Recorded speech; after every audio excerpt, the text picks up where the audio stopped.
Greater Noida వరకట్న వేధింపుల హత్య కేసులో మరిన్ని కీలక విషయాలు వెలుగులోకి వచ్చాయి.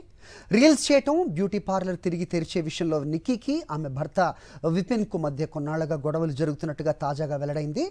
నిక్కీ ఆమె సోదరి కంచన్ గతంలో బ్యూటీ పార్లర్ నడిపేవారని, కొన్ని రోజుల క్రితం దాన్ని మూసేశారని పోలీసులు తెలిపారు. తమ బ్యూటీ పార్లర్ను తిరిగి ప్రారంభించాలని నిక్కీ ఆమె సోదరి కంచన్ ప్లాన్ చేస్తుండగా దాన్ని విపిన్ అతని తల్లిదండ్రులు వ్యతిరేకించారు.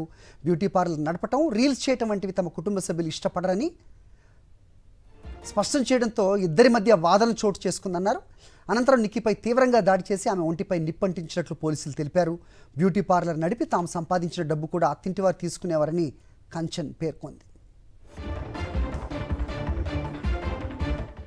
మరోవైపు నిక్కీ దారుణ హత్యపై జాతీయ మహిళా కమిషన్ స్పందించింది. ఉత్తరప్రదేశ్ డీజీపీకి నోటీసులు ఇచ్చింది. 3 రోజుల్లో నివేదిక ఇవ్వాలని కోరింది. నిక్కీ హత్య కేసులో ఇప్పటికే ఆమె భర్త, అత్త దయను పోలీసులు ఇప్పటికే అరెస్ట్ చేశారు. నిక్కీ బావ రోహిత్ భాటి, మామ సత్యవీర్ను తాజాగా కస్టడీలోకి తీసుకున్నారు.